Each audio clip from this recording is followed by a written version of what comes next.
Salut, c'est Trado. Alors pour faire plaisir à un généreux donateur, voilà une petite vidéo sur l'argent.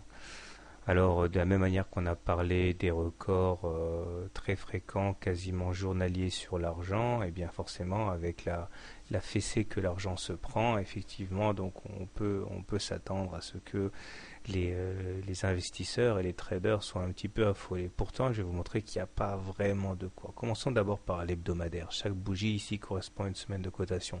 C'est l'univers de trade des investisseurs traders, un peu entre les deux. Et là, on voit qu'au-delà de toutes les errances, de l'argent, et bien finalement nous préservons l'essentiel puisque nous nous situons toujours au-dessus d'une M20 largement croissante. Ce qui veut dire qu'au regard de ce critère très simple, nous sommes toujours en tendance haussière en hebdomadaire. Ceci est conforté par le fait que le MACD est toujours au-dessus de son signal, que le momentum est toujours positif, seul le stochastique a du mal à encaisser puisqu'il sort de sa zone de surachat tout en passant sous son signal, donc il est clair que les haussiers ici ont relâché un peu la pression. Mais au-delà, eh bien, vous savez, vu la hausse qu'il y a eu depuis janvier, eh bien, il était normal que l'on consolide et on voit d'ailleurs que la consolidation a pris fin, du moins momentanément, pile poil sur renforcement de la moyenne mobile à 20 semaines et également des 61,8% de retracement de Fibonacci, c'est-à-dire que si on prend la grande vague de hausse qu'il y a eu depuis janvier, nous avons retracé 61,8% de la hausse. Quoi de plus normal. J'ai toujours dit, et ce n'est pas de moi, qu'il y a une loi qui s'appelle la loi de le retour à la moyenne mobile. Et là, c'est vrai qu'on s'était vraiment mis en apesanteur par rapport à cette moyenne mobile à 20 semaines. Il était légitime qu'à un moment ou à un autre, on y retourne. On se love autour, ici, on décolle, et puis on la rejoint, et puis on redécolle. Donc, il n'y a rien de plus naturel que ça. Maintenant, ça ne préjuge en rien de ce qui va se passer par la suite, mais le simple retour à la M20 est quelque chose qui est bien, qui est sain, et qui est même très bien si on arrive à repartir de l'avant puisque ça permet de supporter, de tester les supports et de rentrer pour ceux qui ne sont pas encore entrés. Donc à ce niveau, pas grand chose à craindre. Nous sommes en tendance haussière.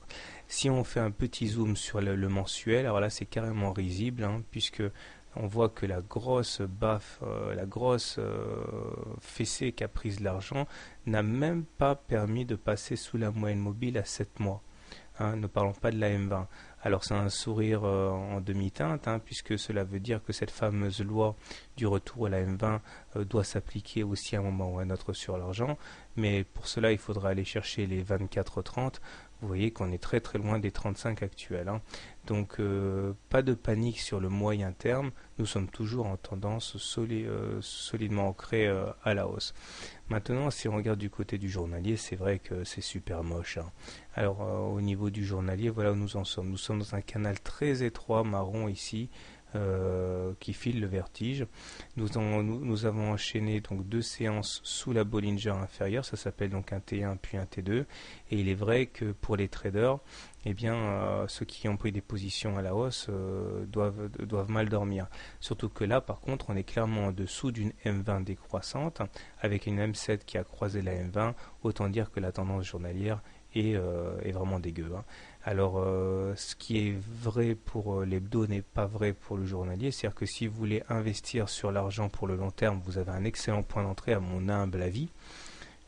Mais c'est vrai qu'en journalier, c'est un autre discours si vous avez des positions sur des produits très spéculatifs. D'autant que les indicateurs techniques sont eux aussi très largement pourris. Le MACD est sous son signal est négatif, le momentum est négatif, le stochastique est en zone de survente, ce qui veut dire que ce sont les baissiers qui sont aux commandes. Mais bon, franchement, vu le cocktail de choc réservé par les autorités américaines concernant les nouvelles règles pour l'argent, c'était le but avoué des dernières réglementations qui ont été prises. Donc bon, là on peut pas faire grand chose quand tout un système se met contre l'argent. Ça a été une bonne occasion de consolider pour l'argent, mais ça remet pas en cause la tendance moyen terme, on l'a vu. Alors à ce niveau, par contre, en journalier, nous sommes donc en T2 et à ce niveau, c'est vrai que lorsque la Bollinger supérieure et la Bollinger inférieure divergent, nous sommes dans des phases de volatilité extrême et tout est en place pour éventuellement continuer la curée sur l'argent. mais nous avons cependant deux signes encourageants.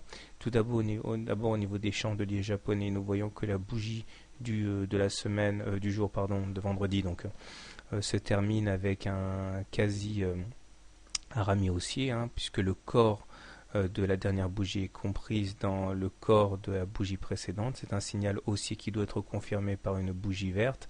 Idéalement, si on arrivait à clôturer lundi à l'intérieur des Bollinger, on irait sans doute chercher la M7, hein, ce qui donnerait éventuellement un coup de ressort à l'argent. Mais nous avons un autre signe qui est positif, le fait que le support à 33,40 de mars a tenu. Donc voilà où nous en sommes, hein. À moyen et long terme, on est toujours très haussier. Maintenant, en journalier, c'est vrai que c'est moins reluisant. Mais tout dépend de votre horizon de trade, encore une fois, hein. Pour les investisseurs, il y a des opportunités de renforcement à mon humble avis. Voilà, bonne soirée, bon trade et à très bientôt.